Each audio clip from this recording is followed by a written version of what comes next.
আজকে বানাবো কাঁচা আমের ভর্তা।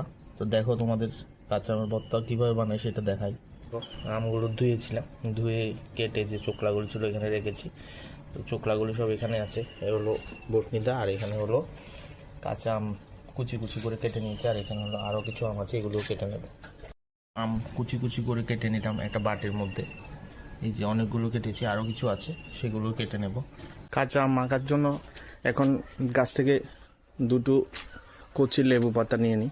এই যে দেখো অনেকগুলো লেবু পাতা হয়েছে, এখান থেকে দুটো নিয়ে নেব। এই যে দেখো লেবু পাতা নিয়ে নিয়েছি। এখন গাছ থেকে একটা কাঁচামরিচ নিয়ে নেব। এই যে দেখো কাঁচামরিচ, কাঁচা লঙ্কা। লেবু পাতাগুলো একটু ধুয়ে নিলাম ভালো করে।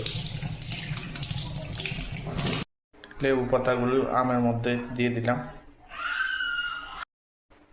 এবার পরিমাণ মতো চিনি দিয়ে দেব। চিনি দিয়ে দিলাম। এবার পরিমাণ মতো লবণ দিয়ে দেব। লবণ।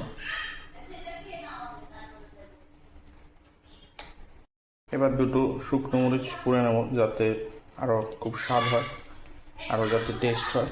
শুকনো মরিচগুলো দিয়ে দিয়েছি গ্যাসে, এক্ষুনি হয়ে যাবে। তারপর এগুলি দিয়ে মেখে নেব সুন্দর করে আম মাখা।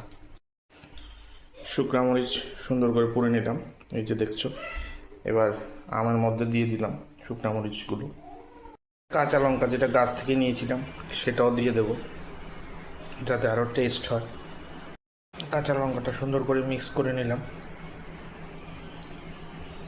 মিষ্টি গুড় নিয়ে নিলাম।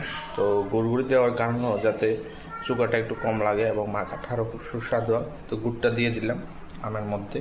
দেওয়া হয়ে গেছে, এখন এগুলোকে ভালোভাবে মিক্স করে মেখে নেব। দেখো মাখার কাজ হচ্ছে। সুন্দর করে মাখার পর তারপর বোঝা যাবে কীরকম হয় স্বাদ। তো মাখা রেডি, দেখতেই পাচ্ছ। সবগুলো মাখার পর কীরকম দেখাচ্ছে। এখন তো জিহ্বায় জল এসে যাচ্ছে, শুধু খাওয়ার জন্য রেডি। খেয়ে টেস্টটা তোমাদের সাথে শেয়ার করছি। নিয়ে নিলাম আম মাখা, এখন টেস্ট করে দেখি কীরকম হয়েছে। অনেকক্ষণ ধরে পরিশ্রম করেছি, তো টেস্ট করার পর তোমাদের সাথে বলছি।